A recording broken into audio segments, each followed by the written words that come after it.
Hey, good afternoon, everyone, and welcome.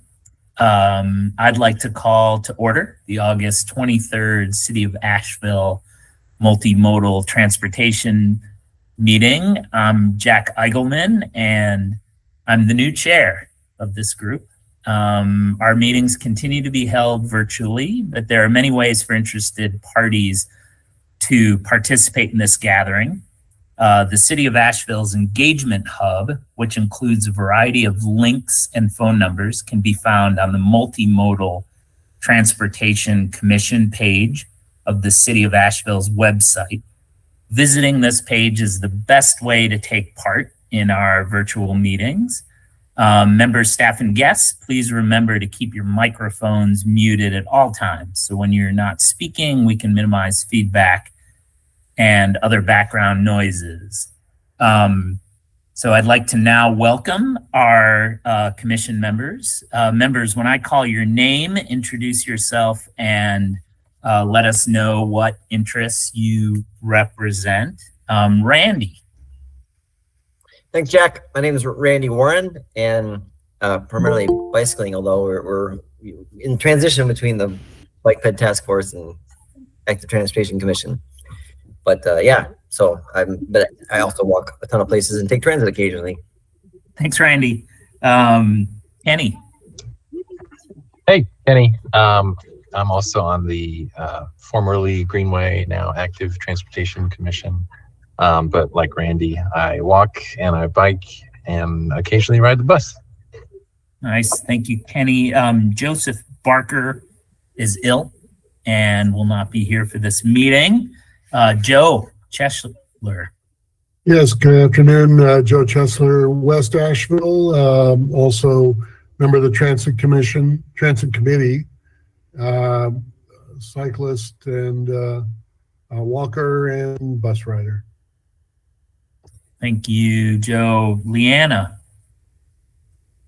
Hi, Leanna Joyner. I am serving on the Greenway Active Transportation Committee, and I live in West Asheville, and I'm happy to be part of this committee. Thanks, Leanna. Bill Loftus is also absent for this meeting. Elise? Hi, I'm Elise Martyr. I live in West Asheville. I am an avid pedestrian as well as roller skater and occasional bus rider. And our newest member, Mike, will have a chance a little bit later to get a more in-depth introduction. But Mike, would you introduce yourself here briefly? Sure. I'm Mike Sikowski. I live in North Asheville. I'm on the Active Transportation Committee, and I'm a bicyclist, sometimes walker, and a wheelchair user. Thanks, Mike. It's great to have you. And our non-voting commission members, Joe.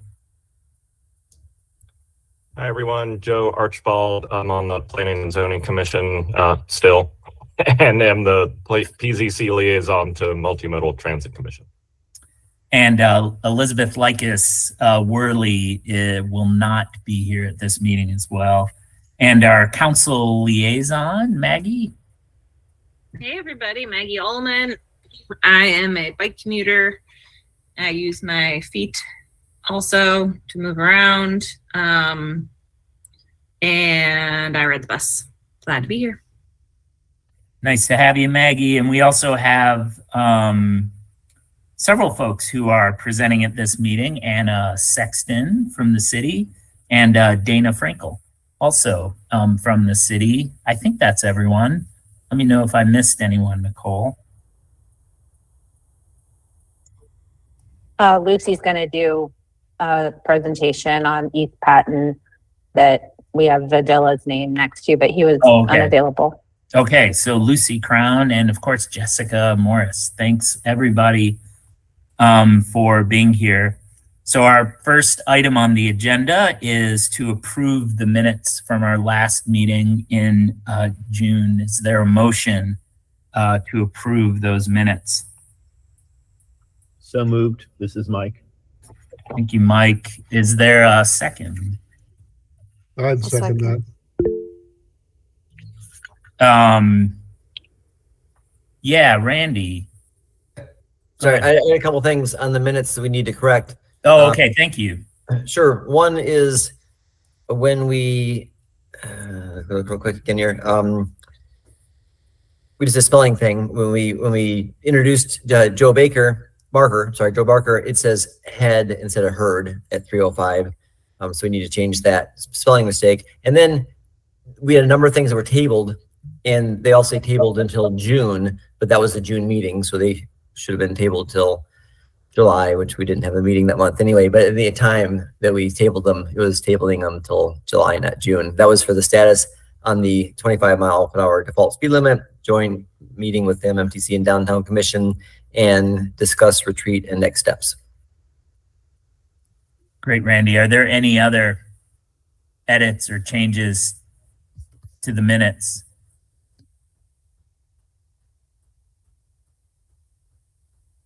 I presume we need to redo that motion. Mike, would you, yeah, so we'll make a motion to amend those minutes as such. So moved. And a second. Second, Elise. Thanks, Elise. Now we'll vote. So committee members, when I say your name, will you please say aye or nay? Randy? Aye. Kenny? Aye. Joseph Chesler? I would vote aye. However, I have a question, Jack.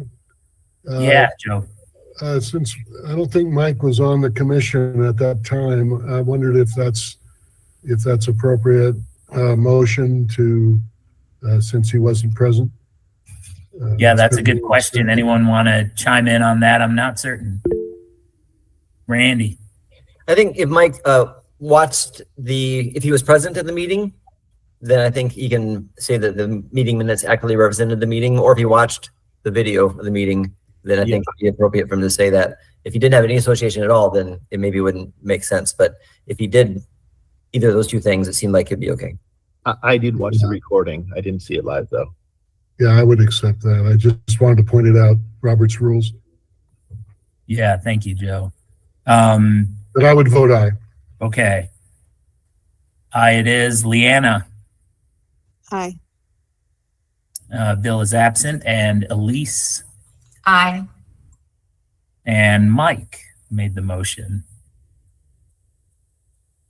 And the minutes are approved.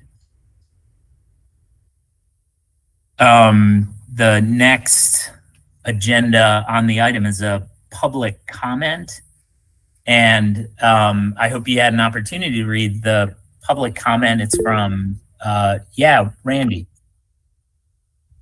I'm sorry. I think we have to approve the agenda too. Is it on our list of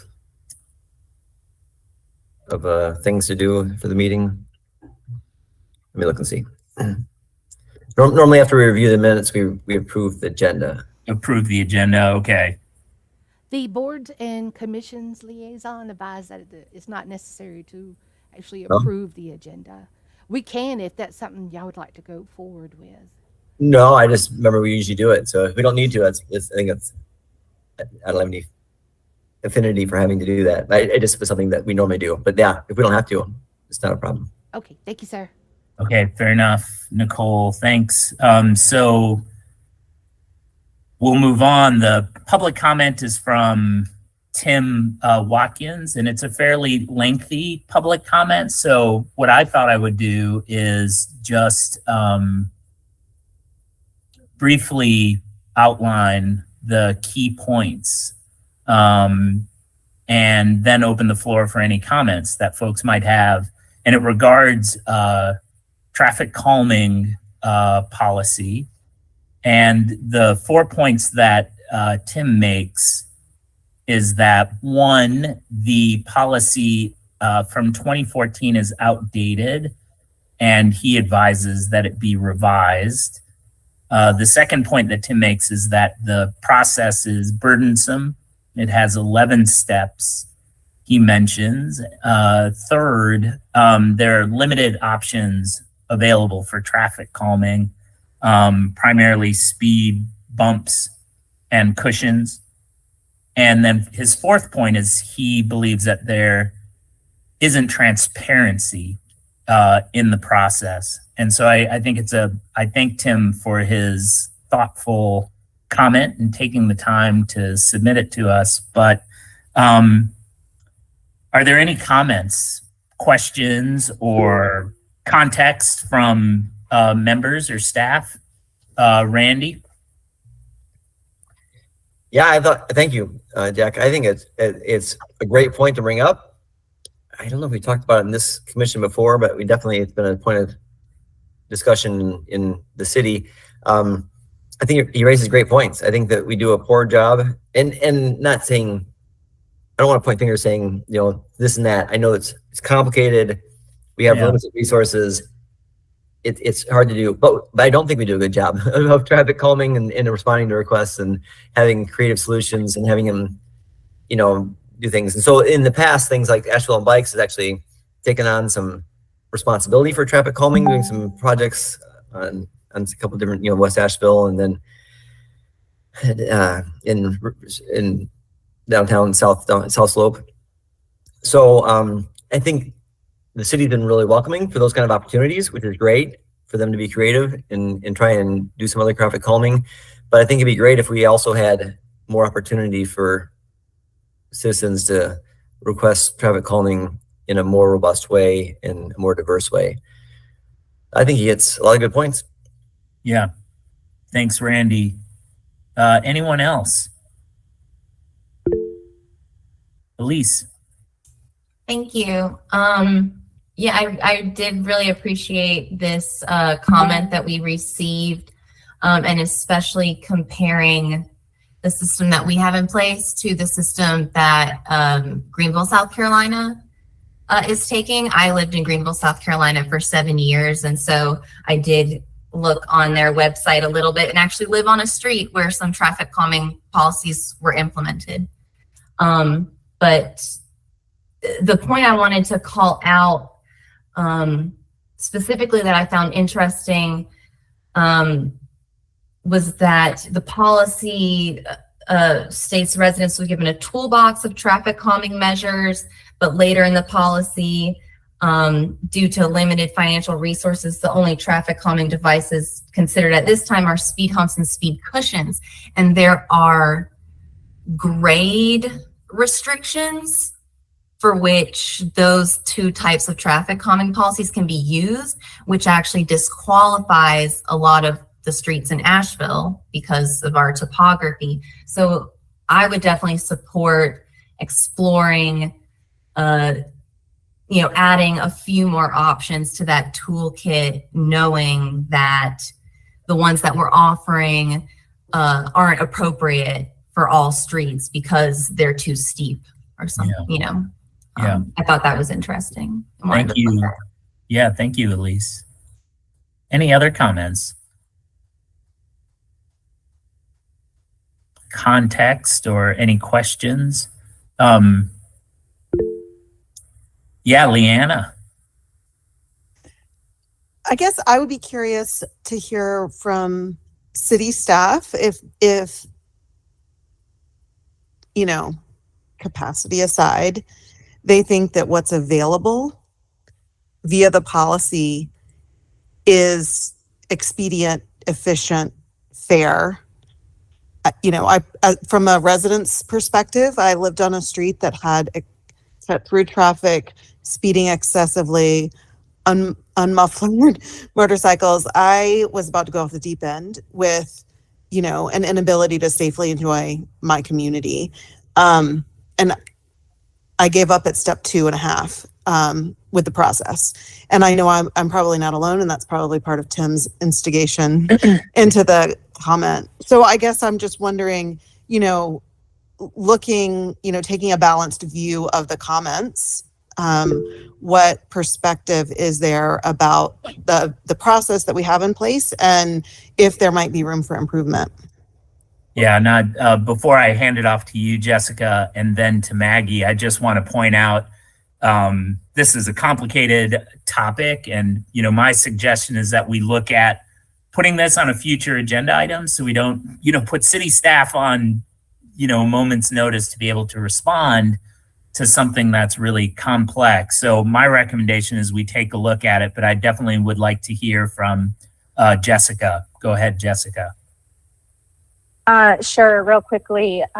We as staff really do want to update the policy and agree with much of what has been said. The current policy is, in our opinion, outdated, too limited in options, is too onerous and time consuming for residents and for staff. I will say that we probably have a list of over 200 complaints about speeding and everyone asking for speed humps, and to address all of those complaints, and they come in probably 1 or 2 a week, is a very time consuming process for staff to do the data collection and such. And so we do want to update the policy. We've requested in the budget process, probably for the last 3 years, maybe more, some additional funding resources to help us hire someone that can do the public engagement and help us with the policy update, because we don't have staff capacity to take it on ourselves. I think in the interim, though, Chris Cairns is trying to see what he can tweak within his means to make it less onerous, but it's definitely a source of frustration, I think, for us and for residents. And yes, right now we are only allowed to do speed hump, and speed humps are not necessarily always a good solution. And they're also not always allowed, not only because of grades, but fire department response times and such. So having a bigger toolbox would be helpful. And there are also other communities that have found some ways to make their process less difficult. And so we do have some good models to look for. Thank you. Our challenge is mostly staffing resources. So thanks, Jessica, for that context. That I think is really helpful to understand, just the complexity of and the resources that are needed to do this kind of stuff. Councilwoman Ullman. Yeah, I guess I'll just echo some things I see questions about this in my inbox often, and I see Chris Cairns doing a yeoman's job replying to it, but it is like 6-month reply periods. It takes a really long time. So I think I love the idea of a future agenda item on this, and hearing more of that background, like seeing that written in a memo, I think would be really helpful, of like, this is the demand and this is our, like, how many we can complete, like just showing how the resourcing is not even close to what the demand is from the community, and how, and any policy updates. I think that's helpful. And like, for me, I know that there's a really thoughtful internal budget process before things even come to our plate for policy consideration, but like, I didn't know that that's an ask. And so having that kind of available to this committee, I think, is really helpful. So just kind of want to echo the insights that most of you all said and add a little extra. So thanks. Yeah, thank you, Maggie. Anyone else? Take a couple more comments if they're out there.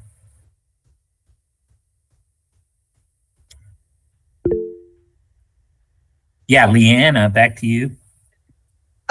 So, jumping off Maggie's suggestion there, is it, I think if we are going to have it on the agenda, like having a really brief situation analysis to help us really ground around the conversation and know what we can reasonably do or ask for as a commission to the city council, would, like, what are the questions we, as a citizen advisory board, can we do and advocate for? It sounds like advocating for budgetary decisions that could help influence making policy change would be helpful. And that's probably just the tip of the iceberg. So I guess I'm wondering, with a brief, and I don't think anybody should break any fingernails to write a kind of situation analysis or briefing paper, but, even just like 1 or 2 pages to help us understand the situation more fully,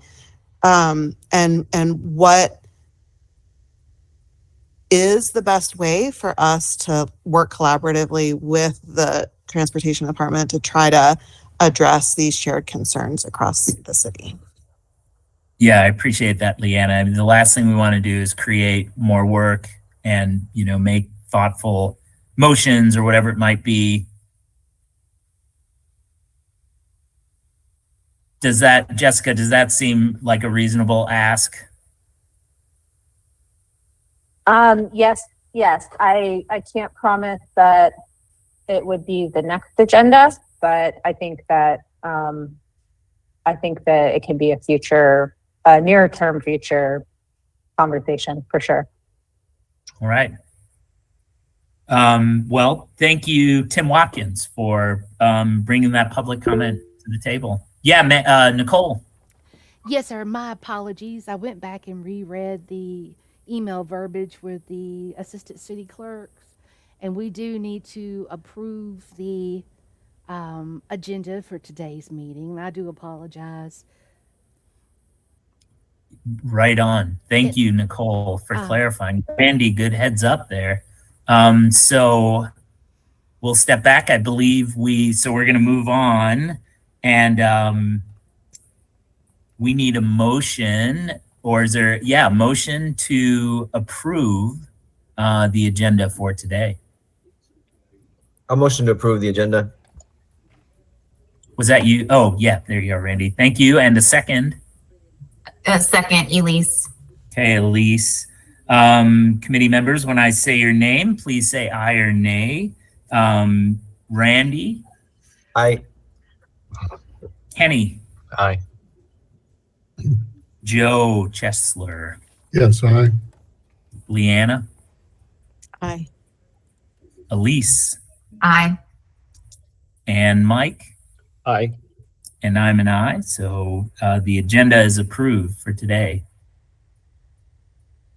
I want to introduce a new regular item to our agenda, which is sharing some announcements of events and activities that are related to the mission of the Multimodal Transportation Commission. The spirit of it is that we as commission members engage with other committees, engage with things that are happening in the city. And I thought it would be useful. The process for this is I will, shoot out an email to members asking for announcements so I can vet them. And then I can share them. And so I'm going to share my screen right now.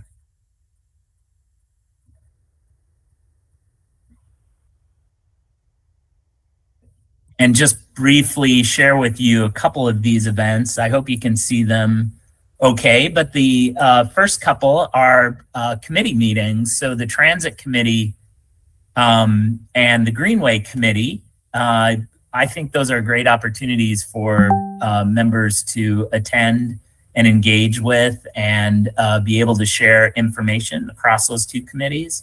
And I know we do have representation at our meetings from those committees, but the Transit Committee doesn't meet this coming September, but does in October. And the Greenway Committee meets on Thursday, September 7th, the first Thursday of the month. I believe that meeting, and that meeting is live, by the way. The Transit Committee is still virtual. Elizabeth Lycus Worley wanted me to share information about the Festival of Neighbors, September 30th at the MLK Junior Park. And that is a celebration of our city's neighborhoods. And I think that's also a great opportunity to share what we're doing and get information. I know I'm looking forward to attending the dedication of the Karen Craignolan Park Greenway. I know that's just a huge project that took lots of energy, lots of resources from the city, from Riverlink, and so many folks. And so that dedication is coming up this Friday at 4, and it's followed by Connect Bunkum's Brewing for Greenways initiative down at the Highwire Rad to celebrate afterwards. Kenny also shared with me the Hellbender Regional Greenway Forum on the 31st of August. And I think that should be super cool. Just a great opportunity to engage with others doing this kind of work. And I think we'll hear from Anna later about the bicycle and pedestrian counts. So we'll hear some more information about what's happening there and how to engage. And then finally sharing with you a cool event on the Hominy Creek Greenway put on by the Friends of Hominy Creek Greenway to celebrate one of our exciting segments of Greenway with special guest Graham Sharp of the Steep Canyon Rangers. So you all should come out and check that out. So in the future, if you all have items that you want to share with me, send me an email at any time and I'll add them to the list. Does anyone want to add to that, or did I miss anything? Did I get any of the information wrong that you sent me?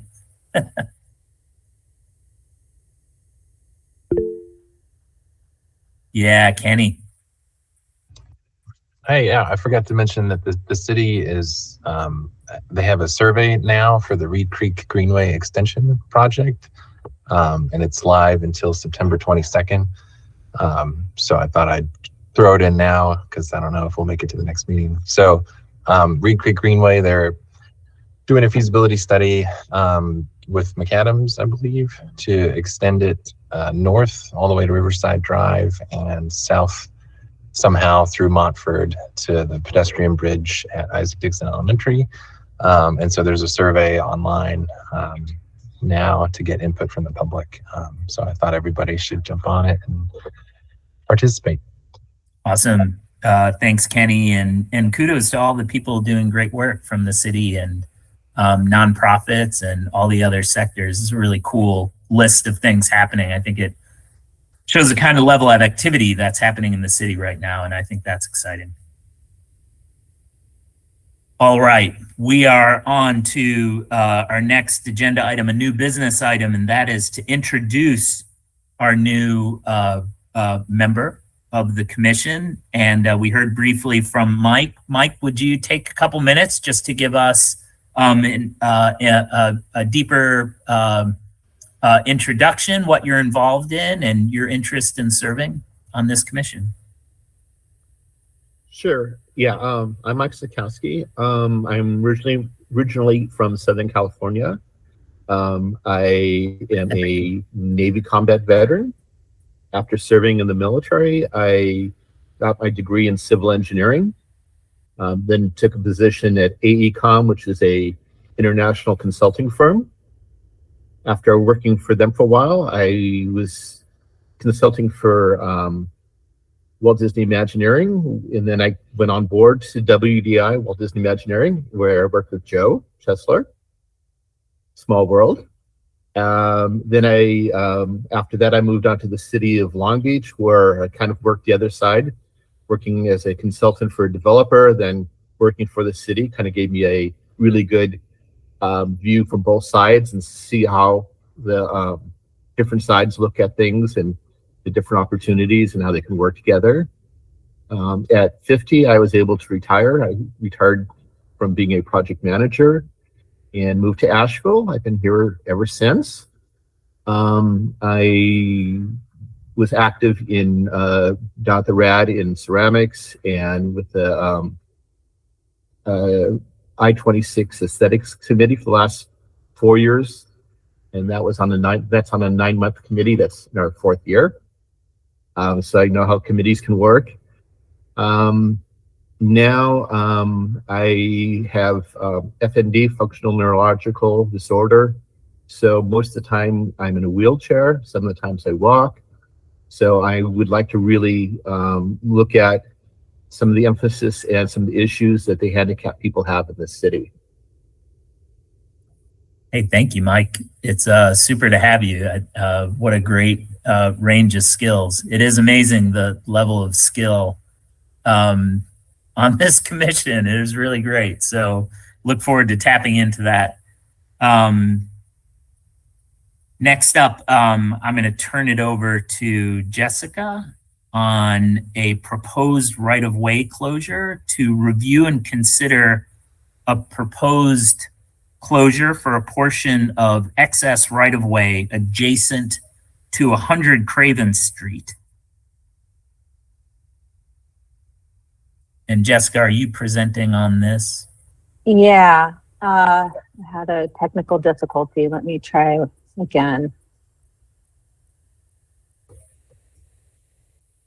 Okay, so we've got a couple of proposed right-of-way closures today. So we'll kick it off here with the first one, which is related to 100 Craven Street.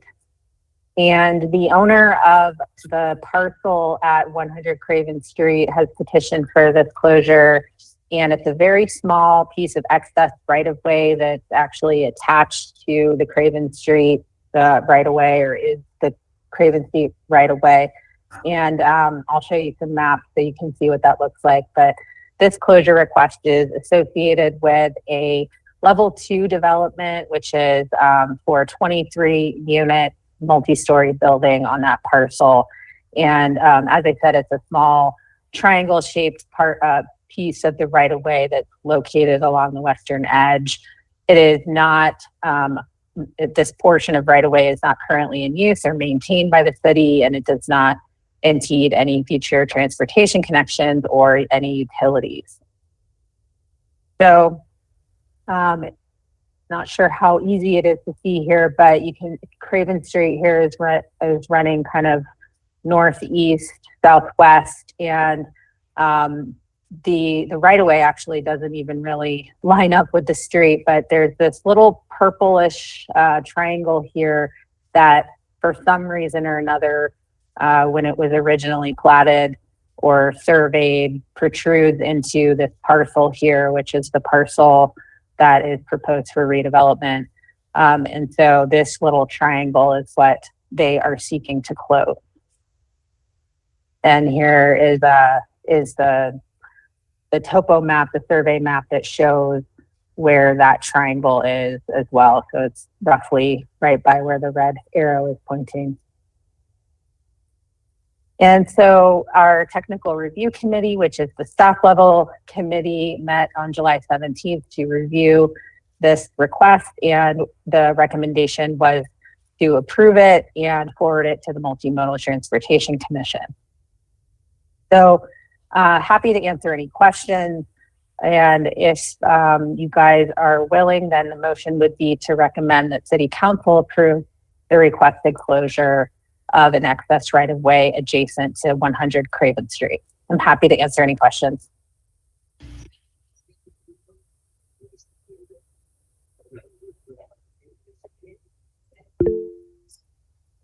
Joe. Yeah, Jessica, thank you. Thank you, Jack.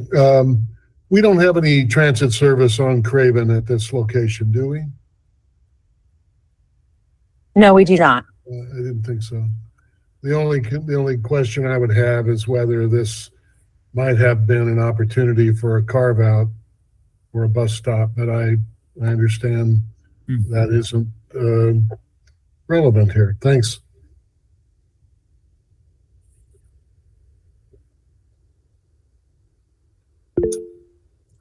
Randy. I'll motion to recommend the City Council approve the requested closure of an excess right-of-way adjacent to 100 Craven Street. Is there a second? This is Joe. I'll second. All right. All in favor? Randy? Aye. Kenny? Aye as well. Joe Chesler? Aye. Leanna? Aye. Bill is absent. And Elise? Aye. Mike, Aye.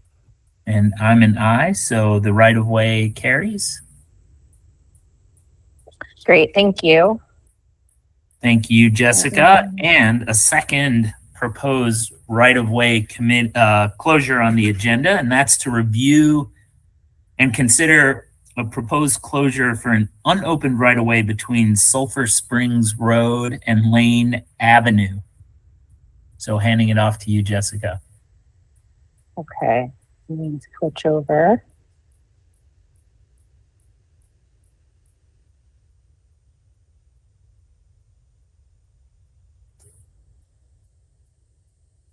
Okay, so our second one, this is more along the lines of ones we've seen in the past, or it's an actual unopened, platted right of way from many decades ago.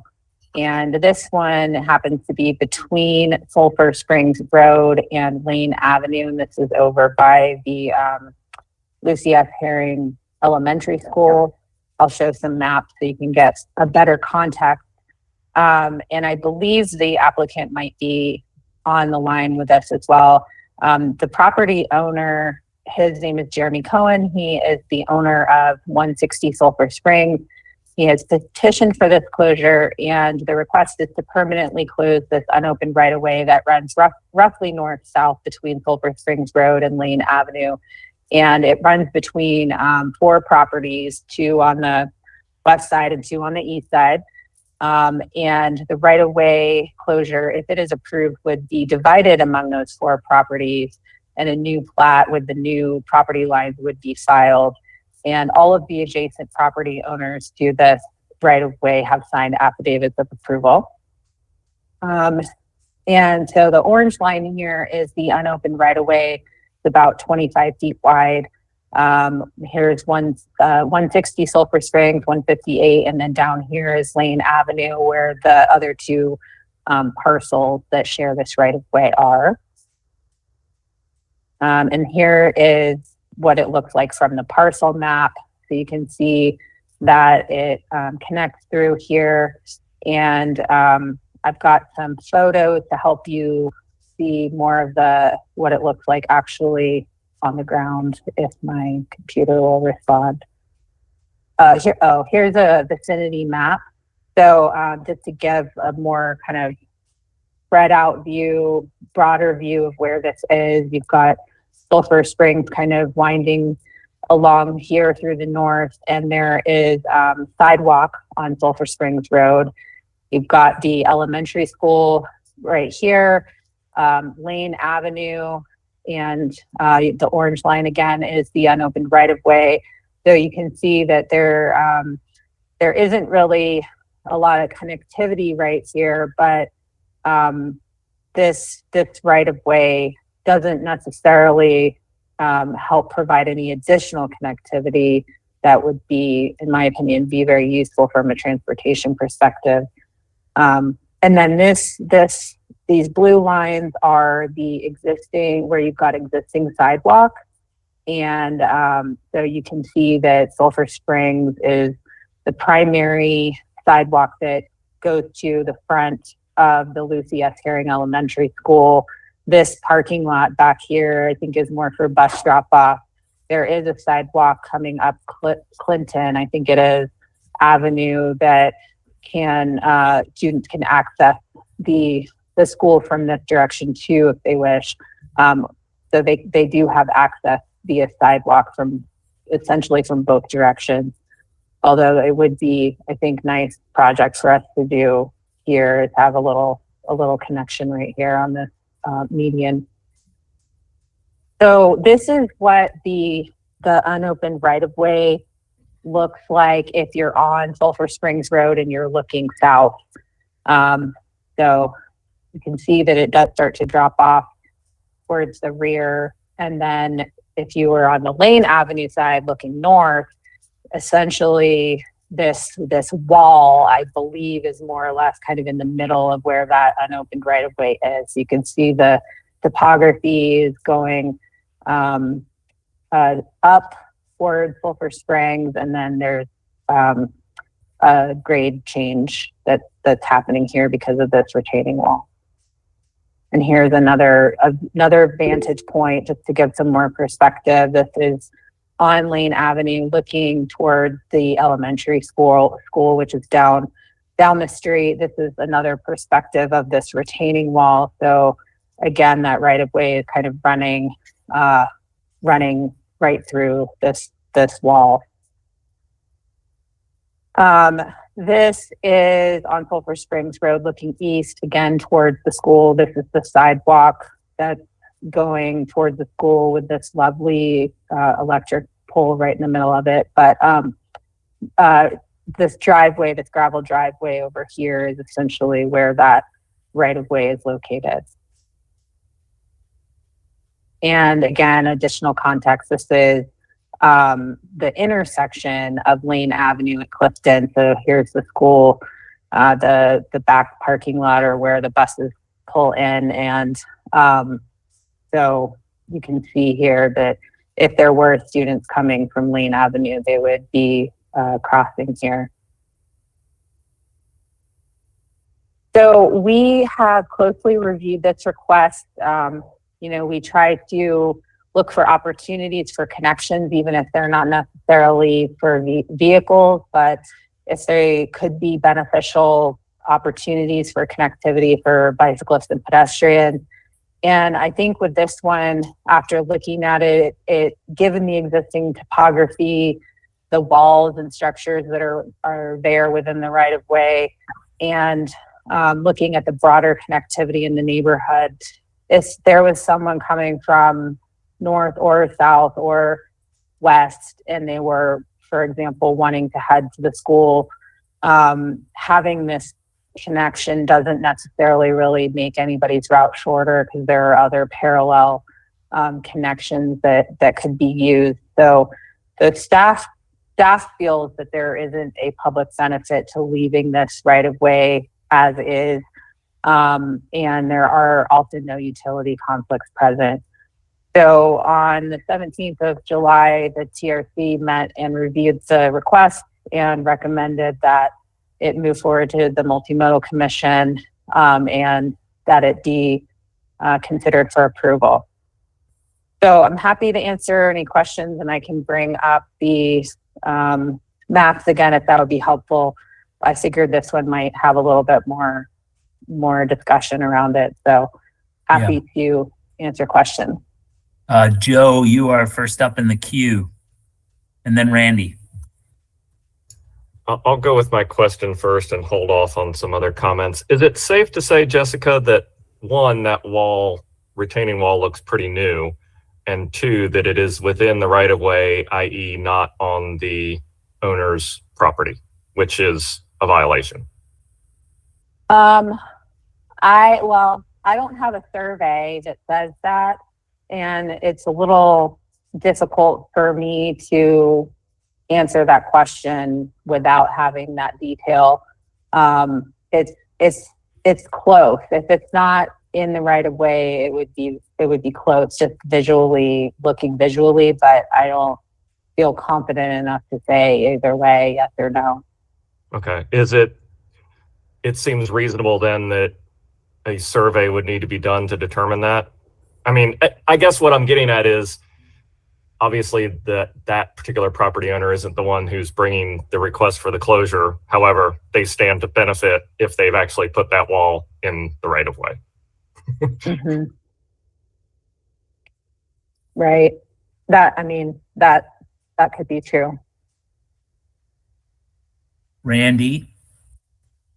Yeah, thanks. First of all, I just want to say, Jessica, this is like one of the best, one of the most comprehensive presentations we've done on a right-of-way closure. You've done a great job of showing so many different aspects of this, because oftentimes, if we're not familiar with the specific spot, it's really hard to put it into context, And so I know in the pre-meeting, we talked about this and the access to the school, and that was a big concern. And again, it's in Jack's neighborhood, but I think, right, but it's not my neighborhood, so I wasn't so familiar, but I think you've done a really good job. So I appreciate that. It just helps us make a much better decision, I think, knowing possible routes and that kind of stuff too. Because for me, just looking at it first off, I thought, well, that's a great shortcut. and I think that, Yeah. if I was a kid in the neighborhood, I'd be taking it, but it doesn't seem like it is necessarily. The only thing I really comment wise, besides the great job of giving us perspective, is that we brought up a long time ago about how sometimes the private benefits from public acquisition or from the acquisition of public property.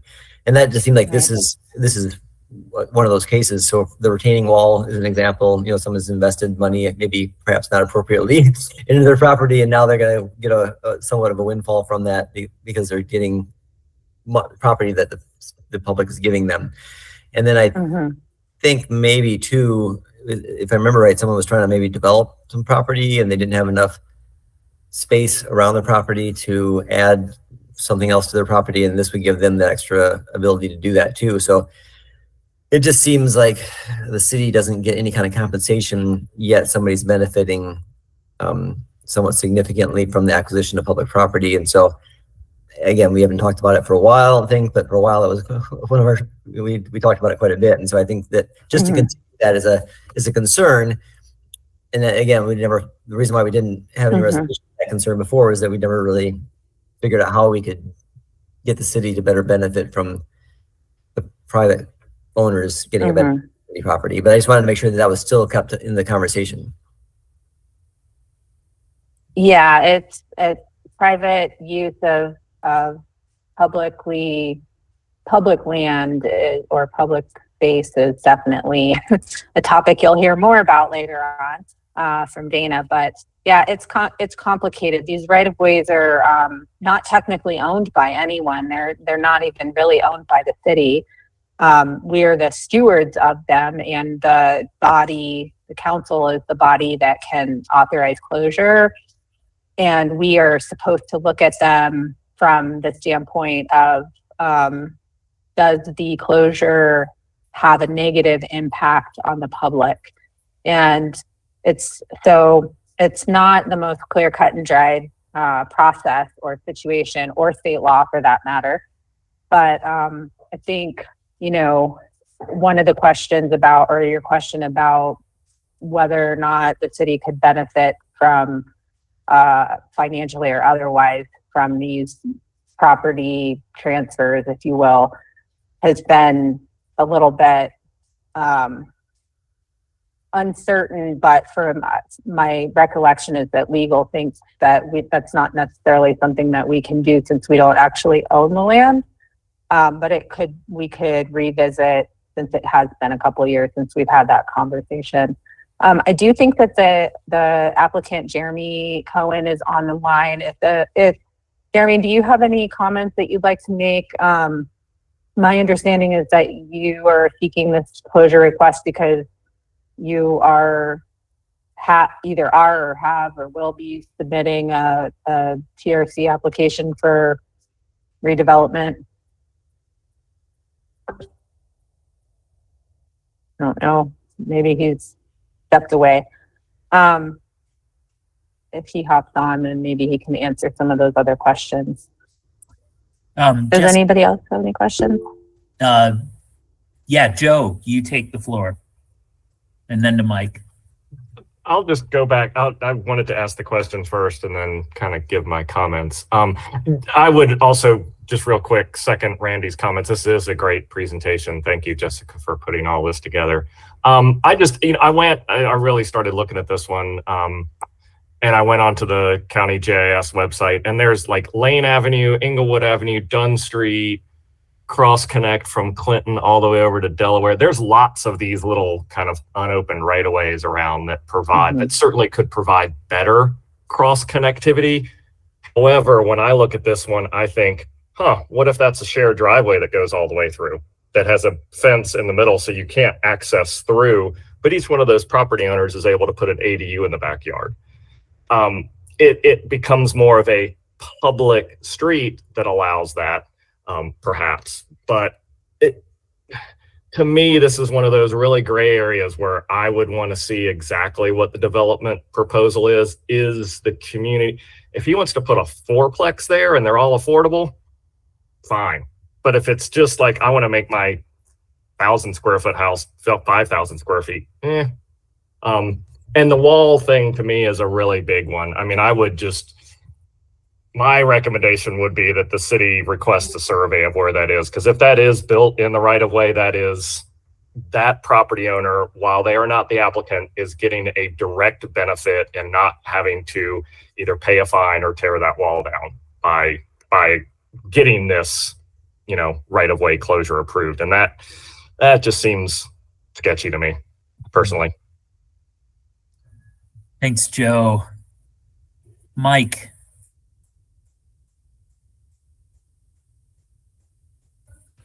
Yeah, I want to just second what Joe had to say. It seems like, especially the person with the wall is really benefiting, and the city's not benefiting at all. Also, this looks like a fair amount of land. It's almost as much land as one of the properties itself. So are we talking about a quarter of an acre, a tenth of an acre? If the city can't charge them the fair, ideally it seems that the city should charge them the fair market value of the land. If they can't do that, can they at least have that land assessed for its value and have that increased on their property value for taxing, so the city at least gets something from this transaction? Yeah. So we have been told by legal that we can't basically sell the land or receive payment for it. But when these go through, you're essentially creating new property lines, which in all cases is making somebody's property or multiple properties larger, and so therefore they will be paying additional property taxes because they will have essentially a larger parcel than they did previously. This is about 25 feet wide by maybe 150 feet long, give or take. So, and that's going to be split in 4 ways. So each of those 4 property owners will have a slightly bigger piece of land that they will pay slightly more taxes on as the next assessment. And the other thing is, I agree with Joe. I think that we need to look at, was that retaining wall illegally built on city property? And if so, before the transfer of the property, I think that wall needs to be removed. Oh yeah, go ahead, Jessica. Will you? Well, yeah. I mean, this is kind of a it's obviously an issue that we could look into, and I think I will need to talk to DFD about what that looks like. So I can't really give an answer right now. It would definitely need to be looked at, and I'm not sure what our authority is at this moment to do that and how that impacts this request. So kind of some things that I'd have to walk through with DSD and see what they think. Thanks, Jessica. Kenny. Yeah, when Joe mentioned Buncombe County GIS, I popped it up, and it's kind of crazy how much unopened right-of-way there is. I mean, in this neighborhood alone, Lane Avenue extends all the way over to Delaware. Inglewood and Dunn all have this unopened right-of-way that would connect Clinton and Delaware Avenues. And I was wondering, with staff time in the near future, if there could be some kind of mapping or assessment of all these right-of-ways that have potential to be open, to become some kind of walkway or street even. That way, when we're making decisions about closing, we can say, we can look at this one in the context of all the other ones nearby and kind of have a broader view of the area. That would be probably a very intensive effort, because there are so many of them all over the place. And the issue is, you look at it on a map like this and it's like, oh, that's easy. And then you get down to the details, and one of those details is there's actually a creek that's running north-south between Meadowbrook Avenue and Sulphur Springs in Delaware. So that's probably one of the primary reasons why those never connected, because of that creek. So it's the on the ground issue that I think has sometimes led to these streets not being actually created in real life. But if and when we find some time, we can do that. Yeah, I need it by the end of the week. Yeah. Yeah. Yeah. I appreciate the notion though, Kenny.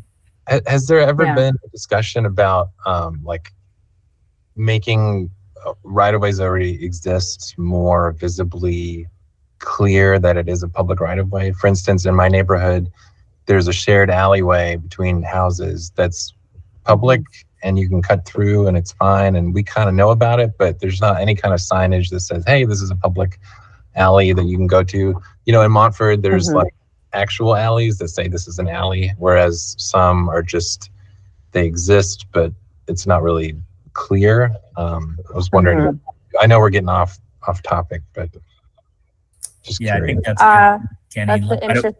That's an interesting thought, and I think what I could do is reach out to legal again and ask them what their perspective is on that. Leanna.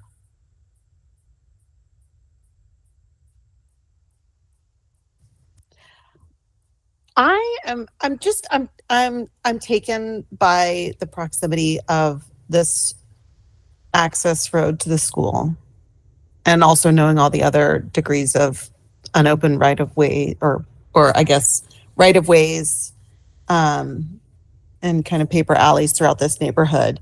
And it just feels to me that there's some direct correlation between what we were talking around traffic calming and I thought that very helpful little graphic around the degree of injury related to high speeds and pedestrians. And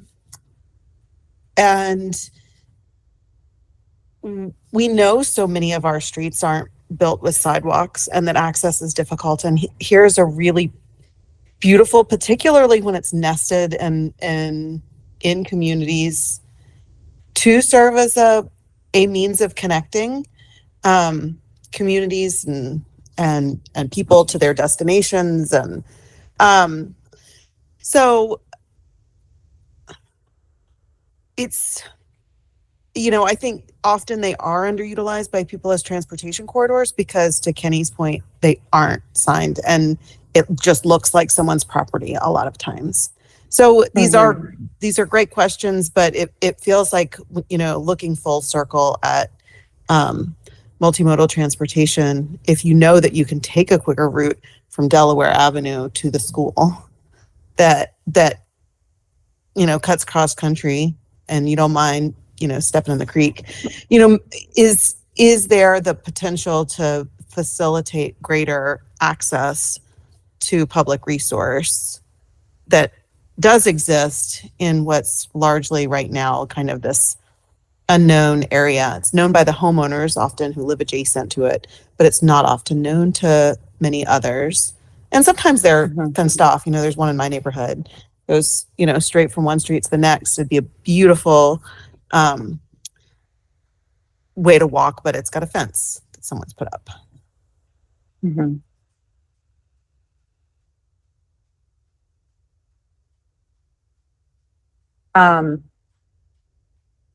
Oh, Jeremy, hi. Is there anything that you would like to add before we wrap up? Not sure if maybe he can't hear. Are there any other questions that I can answer? Jessica, I do have one question. Can you explain maybe for all of our members, what the next step is? Where does it go from multimodal? Just lay that out. What are other opportunities for members of the public to chime in on a right-of-way closure? So state law is really what governs this process. Mostly, although the city has added additional steps to try to have more public engagement, such as this. So, for example, not required by state law that the multimodal be a stop on the way to council. but we think that it makes sense to do so. So, but what the next step is after this is the requirement is that there be 2 council meetings. The first one is really just council saying, we're going to have a public hearing and it's going to be on this date 4, 5, 6 weeks from now. So that's a resolution that's passed that says our intention is to have a public hearing on this request in X number of weeks or on this date. Then as soon as they pass that resolution of intent for the public hearing, staff goes out and puts up 2 signs, which one probably will be on Lane Avenue and one will be on Sulphur Spring, that will have the notice that says there's a proposed right-of-way closure. That's also a requirement of state law. And then another requirement of state law is that we have 4 consecutive weeks of running a public notice in the paper leading between the first council meeting and the public hearing. So all of those things take place, but there is not like a notice that goes out broadly to a certain buffer area. So, for example, so next step would be council. I think we've got it tentatively scheduled for the 12th, I think, of September. It's either the 12th or the 26th for that first council meeting. Okay. Thank you for that. Any other comments before we move on? Is there a motion? I have a comment. Yeah, Elise. This is Elise. I also serve on the neighborhood advisory committee, so I was just kind of thinking about this from a neighborhood perspective. And there is a neighborhood called Rhododendron Creek that's registered with the city that comprises those 3 kind of horizontal streets of Lane Avenue and whatever south of that. I just wonder if any of the folks residing in that neighborhood might have some comments about this. Just a thought. I've heard informally that people do. Yeah. There's possibly a chance for engagement with some people who live in that area, but maybe not in the 4 adjacent parcels. Mm-hmm. Yeah, right now we don't have a process for going to neighborhood meetings associated with these types of closures. That's something that we can consider maybe adding to the process. It just adds a lot more staff time.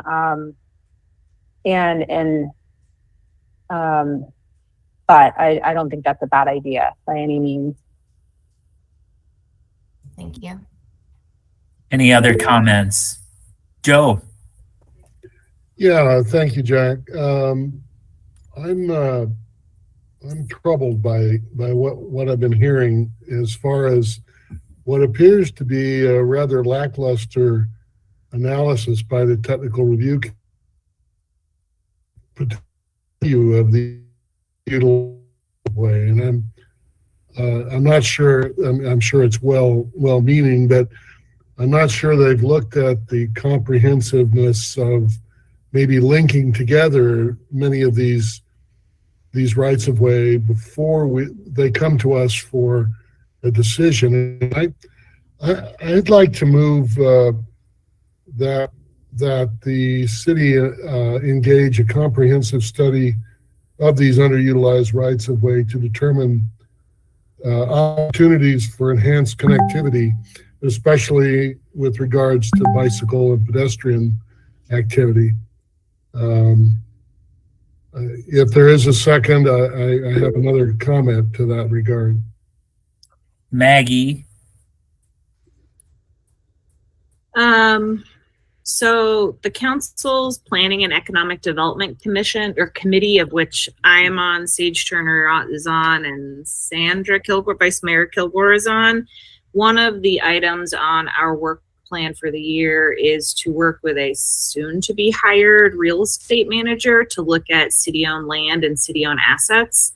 I feel like you all elevating a conversation around this general topic could be timely to plug into that. I know that the effort to do broad analysis is often staff intensive, but I don't know the timeline of the hiring of that person, but there's nothing like being the first thing on someone's work plate to get some priority. So I might be grasping at straws to connect the dots. If we look at that person's job description, it might just be totally off, or I don't really remember the timing of that hiring, but wanted to kind of put that into the brainstorm and see, Jessica, if there's any reactions you have. But I feel like the bigger picture, the zoom out, takes analysis time, and I think y'all keep circling around that, and it might dovetail into some future council work in the short term. Thanks, Maggie. Joe. Thanks, Jack. I'm sorry I was done. I just wanted to, and I know a couple of people on this commission, certainly Ms. Ullman and Randy, know that these rights of way things, every time they come up, these discussions, they've gotten shorter, they've been longer. It's just a constant. And I know in the last several years, we've revised the process, but for the people who are newer on multimodal, and just as a reminder again to everybody, it's even though we have revised the process, clearly it's still not right, because we still keep having these conversations about it. So to me, that just means that there is concern that it's still not a fair, equitable, appropriate process. So Yeah, thanks, Joe. Well, go ahead, Leanna. Sorry. Leanna, then over to you, Kenny. I wanted to pick back up on Joe's motion, because I think it needs a second, centered on a recommendation to analyze and look at these rights of way and what potential they hold, be that signage for access and intended connectivity, or other opportunities. It does feel like some of the public good evaluation is not considered yet enough. So I think yeah. So I would second that motion from Joe. That's a short thing. Yeah, before we go to a second, and we'll go back to Joe to restate that. Kenny, do you have last comment, Kenny, and then back to Joe? Yeah, I feel like this is such a reactive process, and these right-of-ways have been there for 100+ years. I mean, they're there. They're not going anywhere. So, take as long as you want, but if we can, get this study kind of on paper, and then the analysis that Jessica has to do in prep for these meetings can be done for a lot of these right-of-ways, and then they can be prioritized as in, well, we've done this analysis. This particular one is a high priority. It's close to the school. It's got, connectivity. That way, when somebody does start this process of relinquishing it, we kind of already have a background and a prioritization, and we're not just like, well, sure, why not? We have this kind of data-based analysis to support our decision making. Mm-hmm. Yeah, thanks, Kenny. Joe, you want to restate? Yeah, Jessica, go ahead. So one of the other problems, I guess, here is that, the applicant can proceed to council with or without positive recommendation from multimodal. So as an advisory body, if you make a recommendation not to approve the right-of-way closure, if the applicant wishes to proceed despite that negative recommendation or denial, if you will, they can do so. And I don't know I think that we can follow up on the retaining wall for the other property. And that could all go into a broader analysis, and we'll do that regardless. I guess what I'm saying is that we can't compel them to not proceed if they wish to. And as much as I would love to analyze all of the right of ways that are unopened, there are probably thousands of them. And I'm not being dramatic. There are so many of them in this city where they're platted, several generations ago. So I don't think that that's something that we can undertake anytime soon. And in the meantime, we wouldn't be able to stop these requests from coming forward because it's a state law that we have to process them. Yeah. So I know that's not what everybody wants to hear, but that's the reality. Yeah. Thanks for that context, Jessica. Joe, would you restate your motion so we can hear it one more time? Well, I realize I'm on a little tightrope here, and I appreciate all the comments. Jessica, if I may just, Jack, a second respond. With regard to their ability to move forward, notwithstanding these potential violations or this potential violation, there may be other offenses and encroachments. I really think, as Maggie was pointed out, I think it would be a helpful intro to the importance of these rights of way, and let's understand what their potential might be before we act on any others. That's my intention. I would move to instruct the city to provide a comprehensive study of underutilized rights of way to determine opportunities for enhanced connectivity, especially regarding bicycle and pedestrian usage. That would be the rough view. Now, one other point, Maggie mentioned another study that's forthcoming. Would it be appropriate to add that effort into the motion to feed into the other study you were referring to, or leave that out at this point? Why don't we leave that out for a future discussion so we can get our heads around it? Let's just focus, I think, on this particular right away if we can for your motion, Joe. Sounds good. I just was curious. Yeah. The intention is it would inform further actions by this commission and the council. Yeah. So Joe, will you restate your mission succinctly so we've got it? No, I won't. No. Move to ask the city to perform a comprehensive study of underutilized rights of way to determine opportunities for enhanced connectivity, especially bicycle and pedestrian usage. Is there a second? I'll second. Leanna. Thank you, Leanna. We'll take a roll call. Randy? Aye. Kenny? Aye. Joe Barker is absent. Joe Chesler, who made the motion? Aye. Leanna? Aye. Bill is absent. Elise? Aye. And Mike? Aye. And I'm an aye. So moved. Thank you.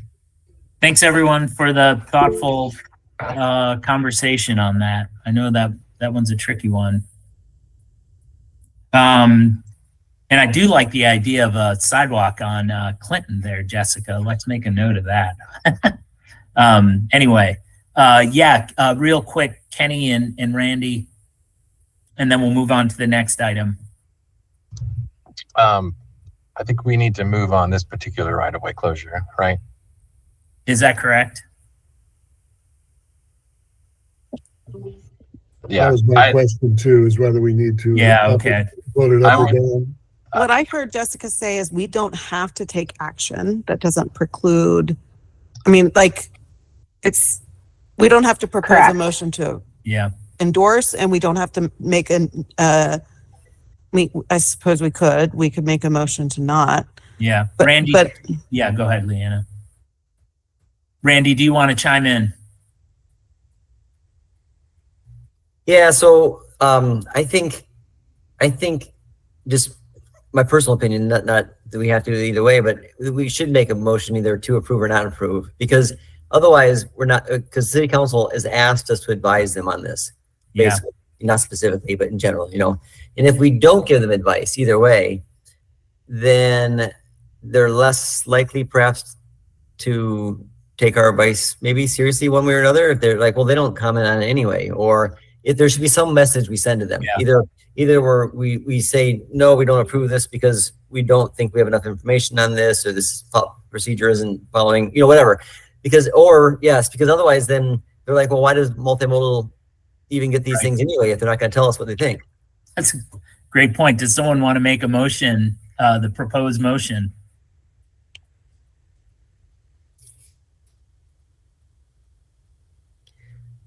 So, yeah, Leanna said we made a, but I think, Leanna, though, that motion is, the comprehensive study is independent of this specific decision. This is, you know, this case. That's a general thing, which I think is great. I think that maybe we'll never see it, but it's good that that's the kind of thing we should recommend.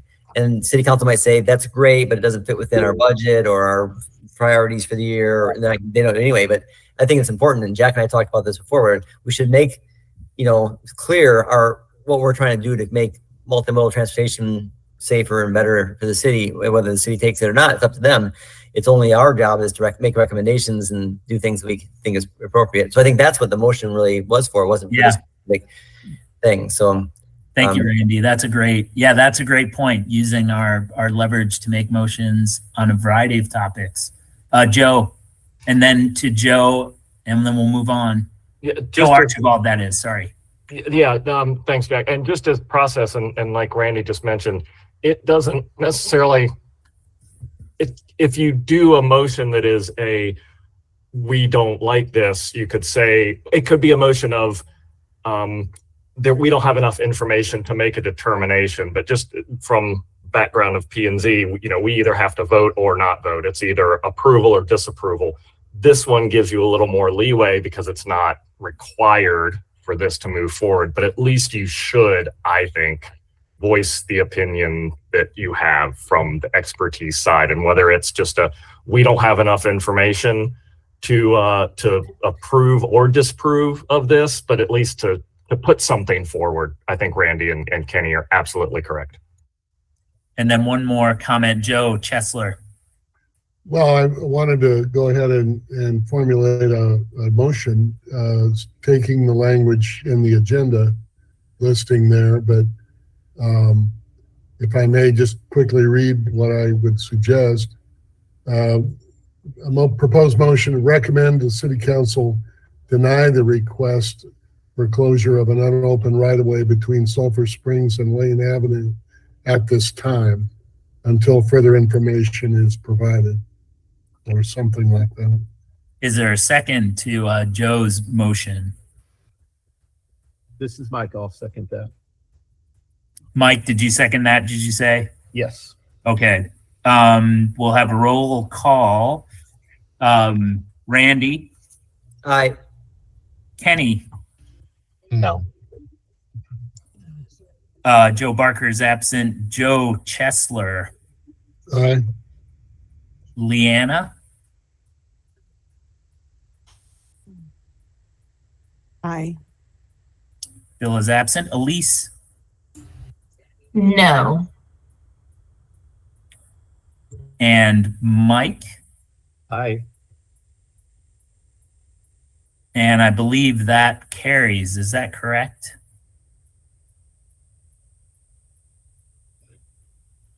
Yeah, I think so. Your vote as well. I am an aye. So motion carries. Okay, was so that the motion that carried was denial of the recommendation to deny the request until Yeah. further information is provided. Okay, That's correct. understood. Do we need to ask what information we need to move forward? Because I feel like I would have voted to move it forward because there's no red flags in my book. So I was just Yeah. wondering if we're making a motion to deny pending further information, what is that further information, and does that need to be in the motion? Jack, if I may, just Yeah, Joe. my intention in I didn't have anything specific other than the outcome of this comprehensive study or dialogue coming out of the analysis that Maggie referenced earlier. But I just want to see something in making the motion that knits together the opportunities to increase pedestrian and bicycle flow in these areas of priority, like near a school or a hospital or whatever that opportunity might be. So I don't have a specific except to confirm that opportunities either exist or don't exist before the abandonment or the abandonment of the right-of-way is approved. Sorry, I can't be more specific at this time. Yeah, Kenny, I'd like to recommend that we move on since we have other agenda items. Leanna. Yeah, I would agree. I mean, I think the continuation of that sentence is like, because we found that we couldn't make a decision on this without enough, like more comprehensive information on the system as a whole of right of ways. So I think it does feel like it's dangling. I agree with Kenny, but I think it's referential to the other motion that we passed. So I understand. And I think if the applicant wishes to proceed to council, then we can include that information in the staff report and the presentation. I think I can summarize pretty well what the hesitation is.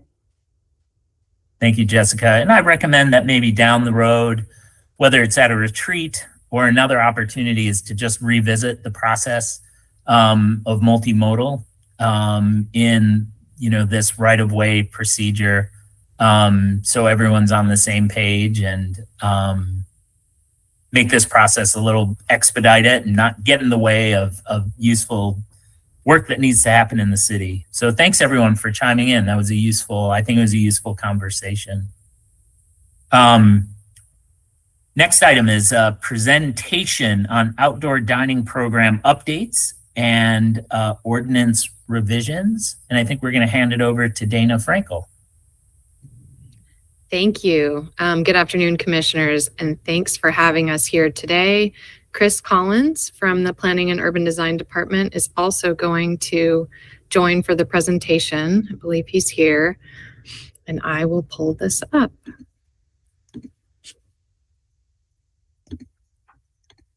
Oops, that's the last slide. Want to be real quick. No, but we will try to move through this as concisely as we can. Let's play.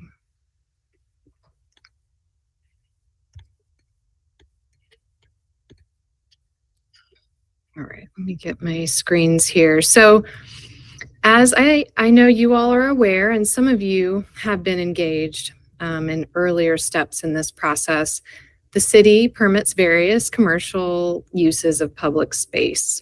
Outdoor dining is one of those.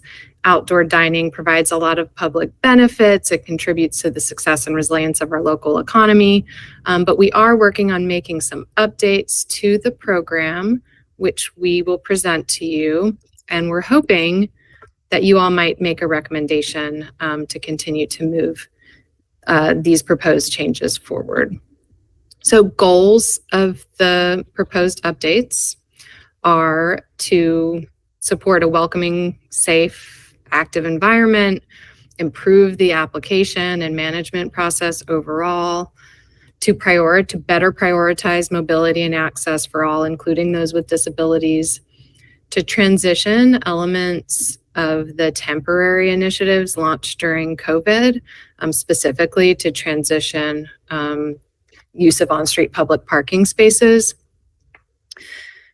to be able to be used for dining longer term, to continue to support the success and resilience of Asheville's local economy, to more appropriately account for the value of commercializing public space through an updated fee structure, and to promote multiple public benefits whenever possible. So that looks like a new outdoor dining ordinance, which includes this expanded opportunity for streeteries, which we were calling parklets during the temporary program. So I just want to make that distinction, but that is use of on-street public parking spaces on city streets for outdoor dining. That looks like the development of an outdoor dining guide that provides clearer standards and best practices for businesses that are going through this process, and updated fees, which we will go over. Oops. I did have a photo in this slide. Okay, so we will go over all of these things briefly. I did want to start by talking about some of the previous engagement we've done that has gotten us to this point. So prior to 2019, but in 2019, a downtown public space management committee was formed under the Downtown Commission. I know a couple of you have been and are involved with the current iteration of that. But in 2019, the group worked really hard to do a public survey that went to the public citywide to really understand how different uses of public space in a downtown environment impact their experience, and to understand what people feel is most important in public space. And we learned a lot. We learned that when asking about what contributes to a positive experience, outdoor dining was number 2. So greenery and plantings was number 1. We also learned when we asked what's most important that unobstructed sidewalk space for mobility was number 2, second to trees and shade. So of course we recognize that there are positive aspects of both of these uses of public space, and these things can sometimes be in conflict. So just, that is informing where we're headed moving forward. In 2020, we launched some temporary programs, including using streets differently, more flexibly, allowing businesses to expand into the parking spaces and into other areas of the street, also allowing people to use private properties. Note that the proposed updates here don't apply to private properties. This just applies to public streets and sidewalks. We got really positive feedback pretty much across the board about the temporary programs, both from the general public and from the business community.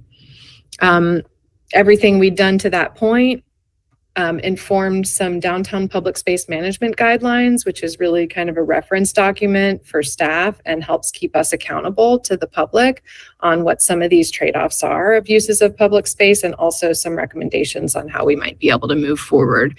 And this is a document that we check in with this downtown public space management committee on regularly.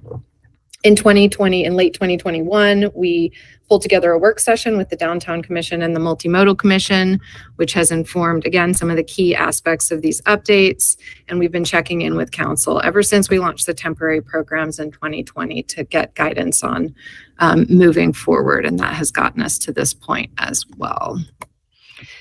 Just wanted to revisit some of these questions that we discussed with the Multimodal Commission at the time. I think some of you all were members at the time, and with the Downtown Commission. Is 6 feet of clear space on sidewalks enough? That's what we currently require through the outdoor dining program. Most people said it kind of depends on the conditions, and then yes, if it's actually clear, 6 feet is enough. Should an outdoor dining permit fee be based in part on the amount of space being used? People said yes, and you will see that reflected in our new proposed fees. Should parking spaces be able to be privatized for outdoor dining? We really have gotten really a positive response to that. Should permitting standards encourage businesses to remove items from the sidewalk when the business is closed? Kind of a new question. We do see some other cities do this. It's not standard, but yes, that is something. So you'll see that reflected in our proposal. A couple other questions, maybe I won't go through each one, but continuing to move forward on the public space question and how to kind of maximize public benefit and maximize utilization of space.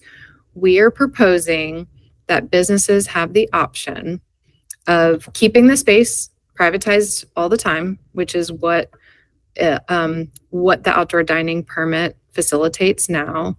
If they do that, we're layering on an additional annual fee. We're calling it a public space use fee.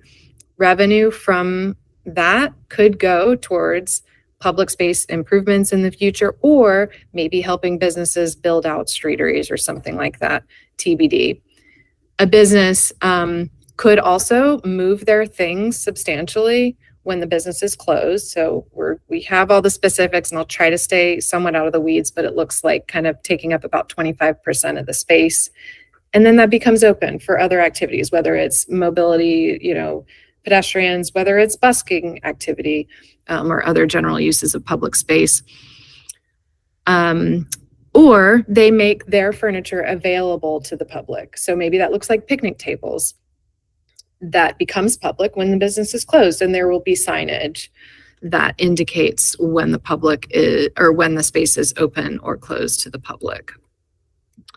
And to talk a little bit about our proposed fees, I'm going to hand it off to Chris.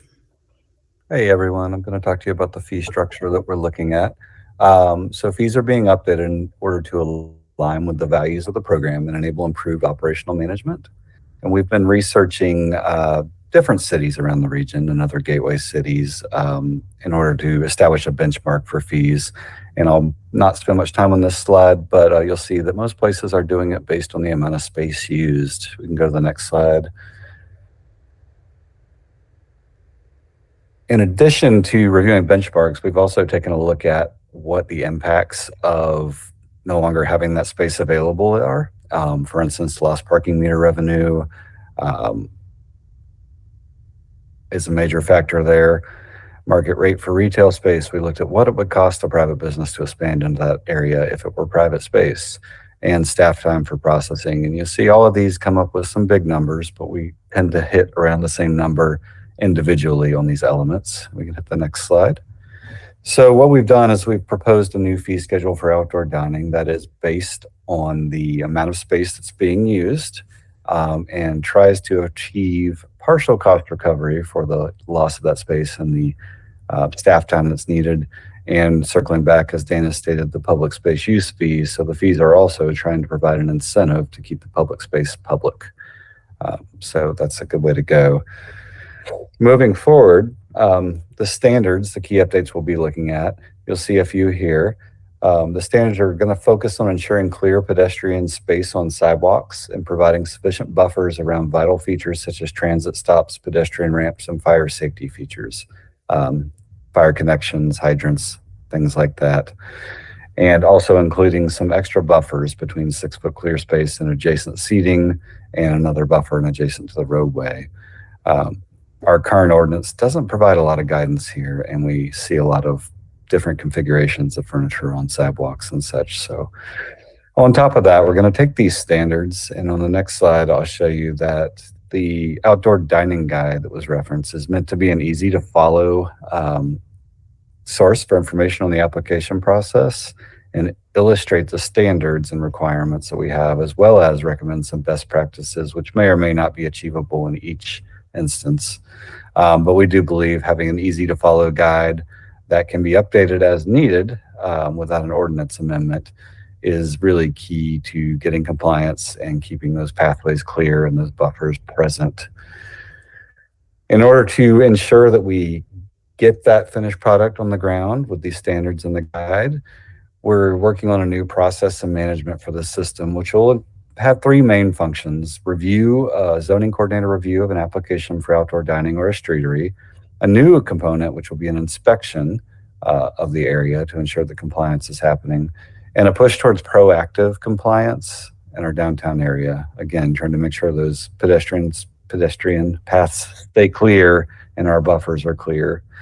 In a little more detail on the next slide, you'll see that we're trying to create a predictable and repeatable process for folks, but we are going to subject streeteries to a little bit higher level of review in front of the technical review committee, bringing together multiple disciplines such as fire, zoning, public events, public works, and transportation to look at these requests to convert public parking spaces into dining areas. And whether it's an application for sidewalk dining, a streetery, or a renewal, which will be required annually, an inspection of the built environment is going to be required for each one of those things to make sure that we are, again, achieving and maintaining compliance. And that was a quick run through on that process. Thanks, Chris. Yeah, we're moving quicker than I thought. So that's good because maybe we have a little time for questions. So just to get, again, everyone kind of up to where we are now and what we've done to get to this point, we have been having a lot of stakeholder conversations. We met with the Public Space Management Committee several months ago, and we've been meeting with different stakeholder groups, which I'll go over on the next slide. But we're really trying to build on the previous engagement work that the city's done on public space and not reinvent the wheel. We're also trying, when we launched our temporary initiatives during COVID, it kind of opened up like all of the exposed what is working with our current outdoor dining program and what is not. And we really see this as an opportunity to clean some of that up in terms of the review process, also in terms of management. And of course, as I hope you see reflected in what's being proposed, we really want to maximize public benefit and use an equity lens whenever possible in this program, through this program. So we've been asking different questions of stakeholders, and if you all would like to respond to any of this, that's great. For some reason, this isn't the most updated version of the presentation. It's okay, pretty close. What are your concerns? Does this seem feasible? Are we responding to the goals of this program? Does it seem like a balance of continuing to support businesses to enable this type of commercial activity and promote activity in our commercial districts? And is it doing a better job of trying to maximize public benefit in public space? Dana, and Chris, thank you for the presentation and your work on this. It's exciting to see this kind of innovation. Are there, to keep us moving along, are there any comments, questions for Dana or Chris? Mike and then Randy. Mike, go ahead. Yeah, real quick comment or a real quick question. You did a great job. You answered a lot of questions, and my concerns were addressed, and I really appreciate that. The only question or concern I had left is if a restaurant or business goes out of business, what is the plan to deal with the structure that was built on the street? Chris, you want to take that? Yeah, so the city's compliance team that operates out of development services is working with us to try and establish a more, like I said, proactive enforcement component for the downtown area and for specifically the streetery program.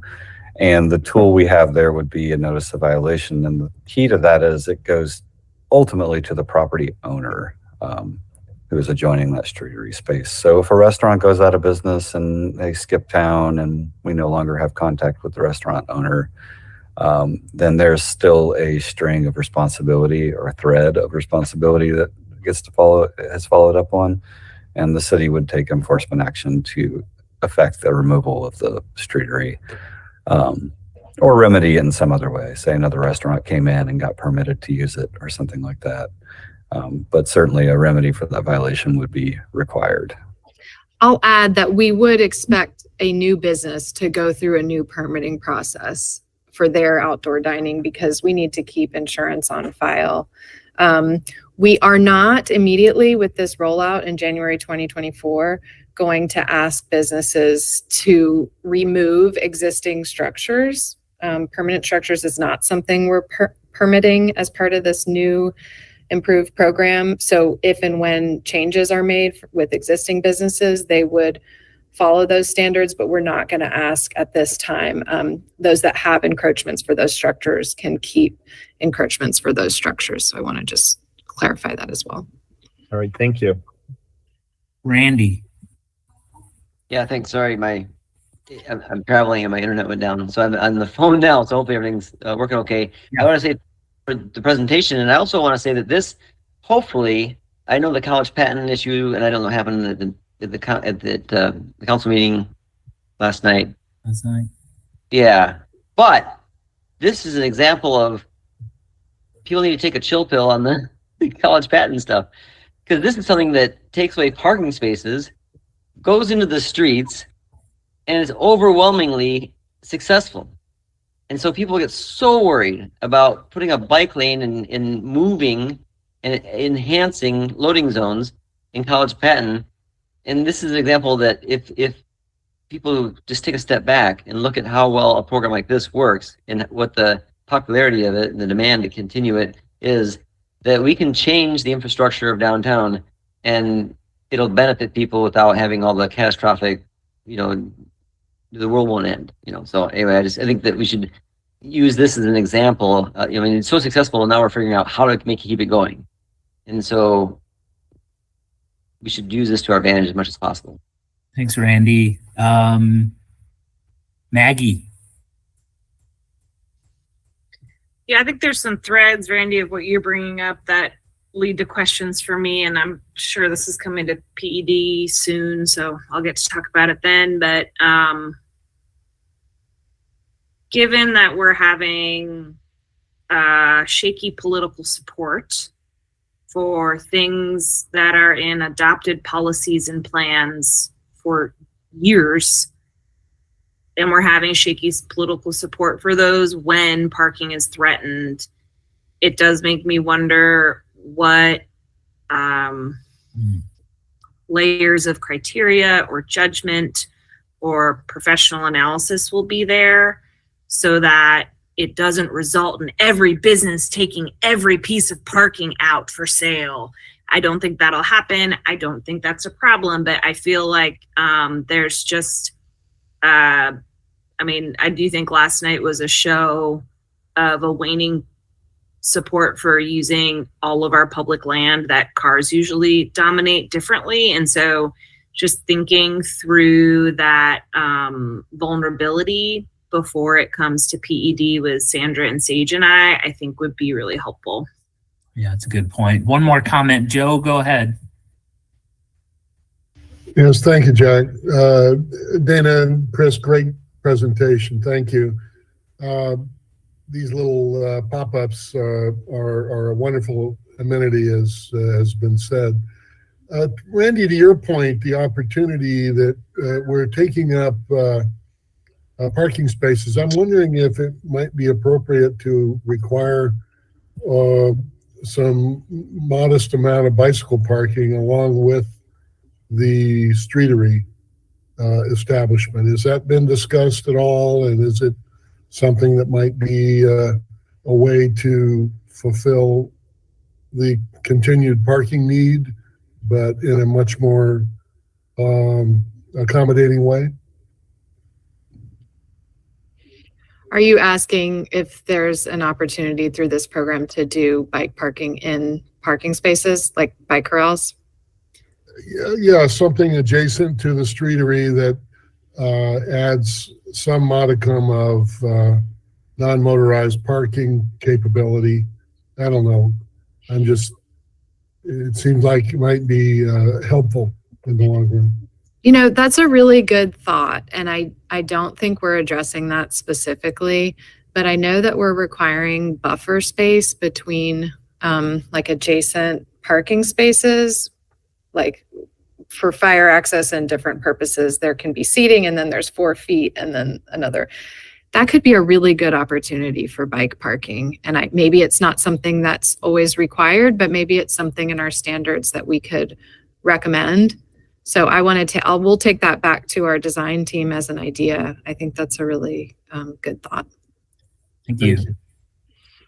Would someone like to make a motion to recommend this proposal? Randy.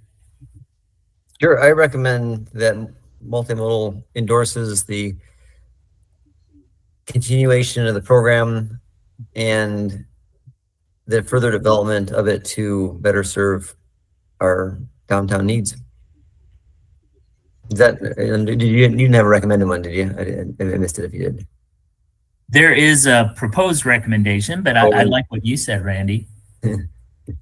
So I was on my phone for a little bit. It was so small I couldn't see everything. So. Is there a second for Randy's motion? Yeah, I'll second. Kenny, was that you seconding? Yeah, I think Joe too, but okay. Yes. We'll take a roll call. All in favor? Say aye. Randy. Aye. Kenny. Aye. Joe Chesler. Aye. Leanna. Aye. Bill is not here. Elise. Aye. And Mike. Aye. And I'm an aye, and the motion carries. Thanks, Dana, for your work. Yeah, Kenny, you raising your hand? Yeah, just before Dana leaves, just tremendous job by city staff on this. I feel like this is city government doing what it's supposed to do, you know, throwing out a program, seeing how it goes, incorporating feedback, and like you did this little motion, you had to juggle so many different stakeholders and competing interests for a finite amount of space. And I think that the direction you've taken is a really good one, and I applaud city staff for your dedication to this effort. Thank you. Yeah, thank you, Dana. I'm going to recommend that we move the Patton Avenue corridor study up since it has an action item and we're running out of time. So I'd like to propose that we adjust the agenda and turn it over to Lucy Crown. Is anyone opposed to that?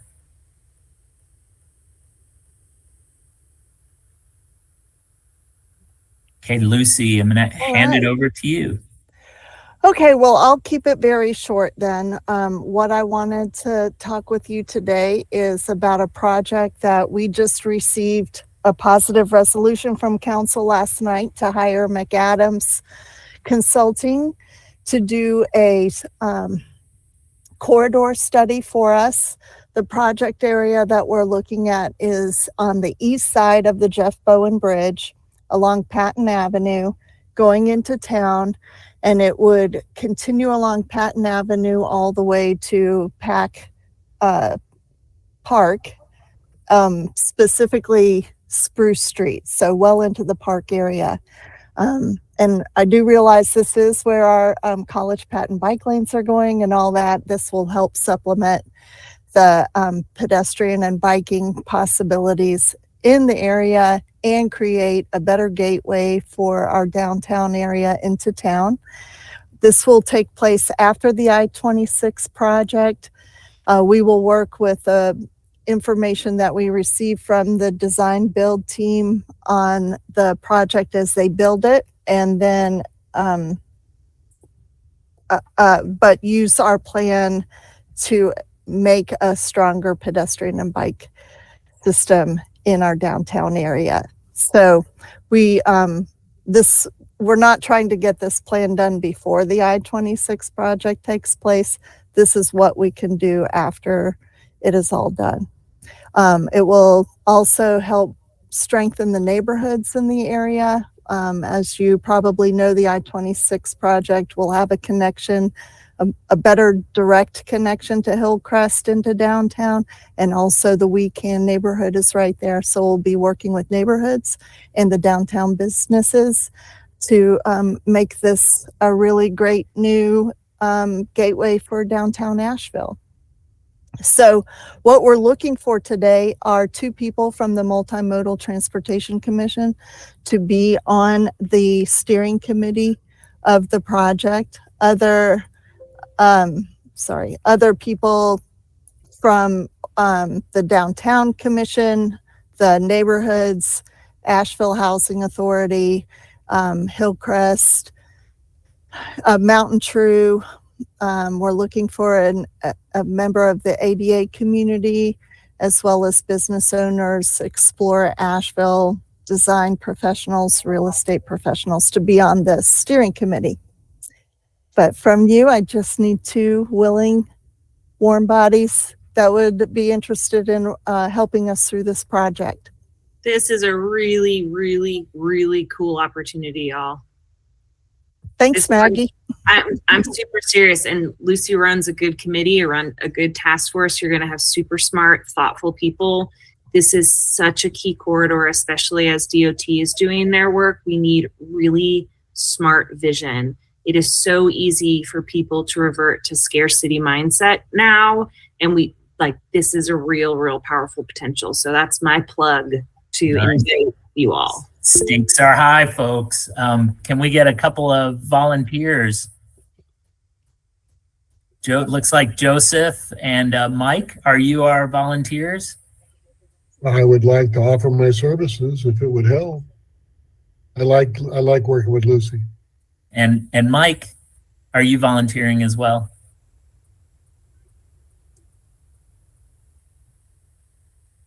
Mike Sikowski, you're saying yes?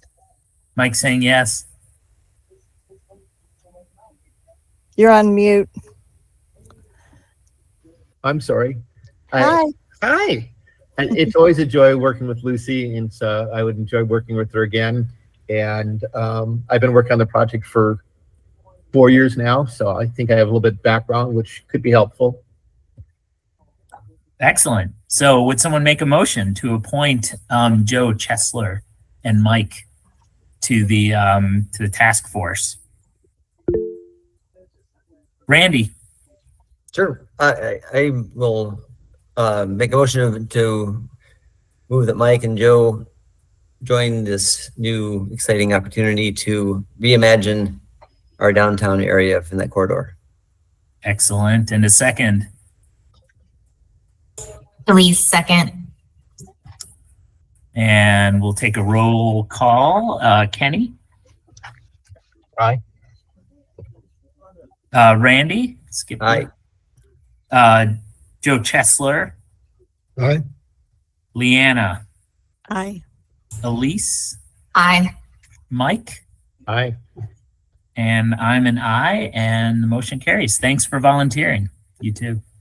And Lucy, thanks for taking the leadership on this. Super exciting. Thank you. This is a public and urban design led project, but I'll definitely be working on it with them and looking forward to it. Thanks, Mike and Joe. Anna, we're running out of time here, and I know what you have is important, but where are we? What sort of time frame do you need? Well, so I have two things to talk about related to city efforts to collect more data regarding bike and ped usage. I can give a quick plug on the September counts. What I have for you related to the permanently installed bike and ped counters is probably going to take me 10 to 15 minutes to go through that information. And then if you all have questions, want to factor that time in as well. So that's my estimation of what I need. Yeah. Can we put you on the next agenda, Anna? Yeah, Randy, go ahead. It's just maybe Anna talk about the bike ped counts because that's happening in September, so it'll be it'll be less relevant later on, and then hold off on the permanently installed counters and talk about the next time because that one isn't as time sensitive. Does that make Yep, sense? that's sort of what I was thinking. If that works for you all, we can do that. Yeah, fair. Elise, did you have a comment before we hand it back to Okay, Anna, go ahead. That sounds fair. And Okay. yeah, I realize the urgency, so take it away. All right, cool. Well, an email went out to you all, I think a week or two ago, as a call for volunteers for this annual effort that happens every September during the second full week of September to do point in time counts for bicycle and pedestrian activity throughout the city. This is an effort that was largely led by the Bike Ped Task Force in previous years, and data has been collected for over a decade. But while we're sort of in flux and in transition with forming a new committee, so to speak, between Greenway and Bike Ped, the city's taking the lead this year on volunteer recruitment, outreach, and management. And I also want to just give a huge shout out to Leanna Joyner and Kenny Armstrong, who have been working with me to provide really solid input and ideas on that whole process. It's definitely made the endeavor a little less overwhelming for me, but I am really excited to get the September counts underway. We're going through a different sign-up process this year. It's through our public input platform that the city has. And so in the email that I sent out to you all, there's a registration link. Folks can also text a number and then do it over their phone.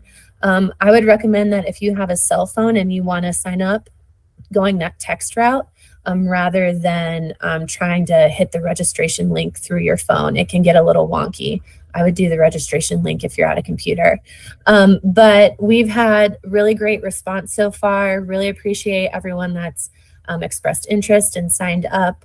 We're looking to expand to more sites this year than we have in the past and include some sites in East Asheville and South Asheville. And we're, I think, well on our way to meeting our volunteer needs, which is really, really awesome. Folks can sign up through that information. The information is also, somewhere on our city website. Sorry, I don't have that exact link in front of me, but it's about I would say a 3-hour time commitment where you are assigned a site and then you go and you just watch bicycle and pedestrian activity. And we have a form that I will be sending out to folks along with instructions on how to have a successful count.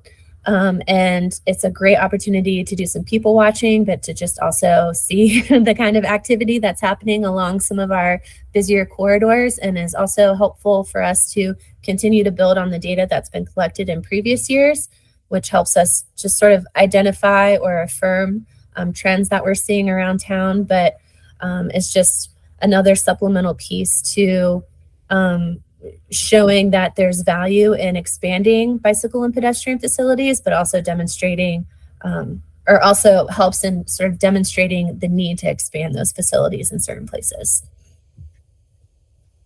So that's my really quick plug. Any questions? Thank you, Anna. Any questions, anyone? Leanna, oh yeah, go ahead, Kenny. Oh, just I've volunteered in the past, and it's kind of a lot of fun. I was stationed at a greenway, and it was really, really interesting to just sit and watch for a couple hours and just see the diversity of people who are using our facilities. And you see old people going for a walk, and dog walkers, and roller skaters, and people with kids. And it was, for me, it was really informative because I travel on a greenway or a sidewalk. I don't really stop and look for an hour, so it kind of opened my eyes to how many people actually use our bike and ped facilities. So I think it's a lot of fun, and if it does help bolster the city's data collection, then I really support it. I recommend signing up. Yeah, Kenny, thanks for your contribution. Joe. Just Kenny, thanks for the lead. And Anna's been great. I'm registered and looking forward to it. awesome. And Leanna posted a public input link that you can see. And I sorry, in my rushed plug for y'all, I neglected to mention that Richie Roselle from the Flying Bike has graciously offered an annual membership to the Flying Bike for a randomly selected volunteer. So the way we're doing that is if folks sign up, they complete their counts, they submit their data that they collected back to the city, that will go into, their name will go into a hat and for a drawing to win that membership, which is really generous and awesome. So it's a really cool membership too. If you look up what it is on their website, I mean, it's hours and hours of free electric bike rentals. So it's geared towards locals too. Mm-hmm. Thanks, Anna. Yeah, make sure you get involved. Great opportunity for us too to get engaged. Before we adjourn, I want to knock out just a couple of unfinished business items. And one, there does seem to be interest in holding an annual retreat. The last one we held was in 2021. So I'll reach out to folks to see if we can look at scheduling a retreat sometime this fall.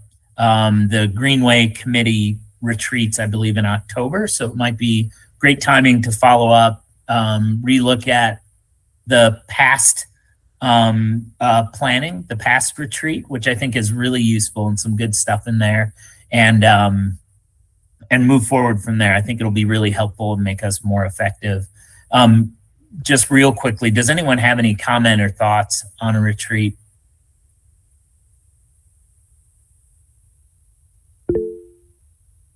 Yeah, Leanna.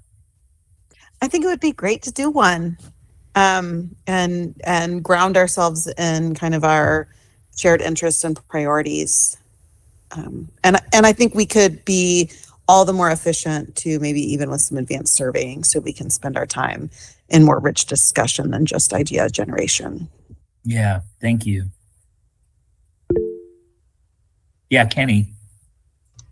Yeah, just to echo that. I mean, we keep wanting to have these bigger, broader conversations and keep having to like move on to the next item. So it'd be kind of cool to have a chance to just hash some of this stuff out and to look at the past retreat dialogue and see if there's unfinished business or things we can kind of move forward. 2021 seems like a long time ago. Yeah, lots changed. Joe.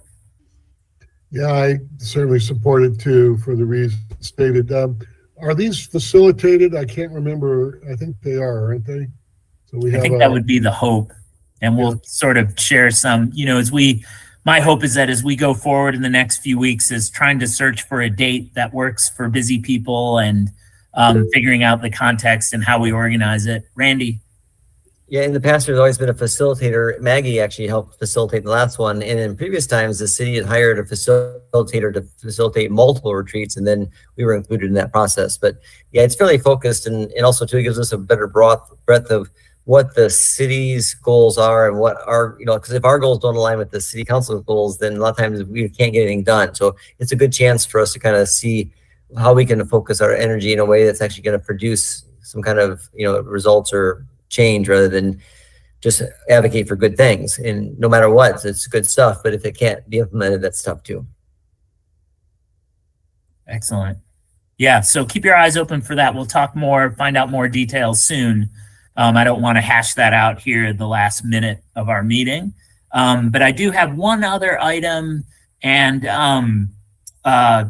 Kenny has raised his hand to serve as an officer, as vice chair. And the last time I think there was a call out, no one raised their hand, and it gives an opportunity for Randy to relinquish that role. And super grateful for Randy's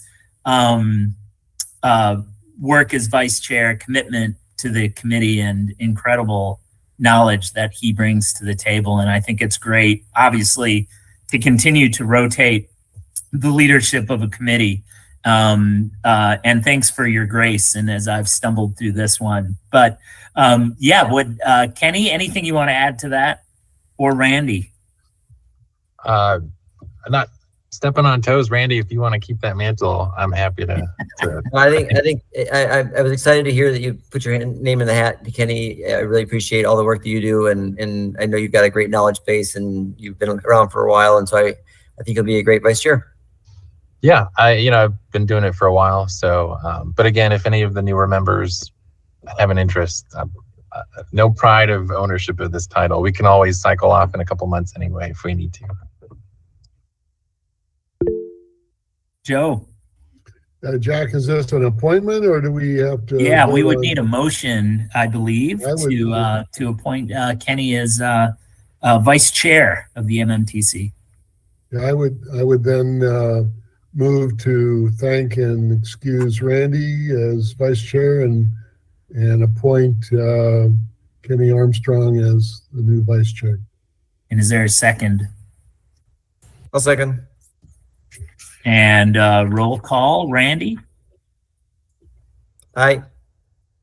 Kenny? Aye. Joe Chesler? Yes, aye. Leanna? Aye. Elise? Aye. Mike? Aye. And I'm an aye, and the motion carries. Welcome, Kenny. And thank you, Randy, who will, of course, continue to serve and be here. I will now adjourn the meeting unless there are any objections. The meeting's adjourned. Thanks, everyone, for the great discussion. I appreciate you all. Thank you, everybody.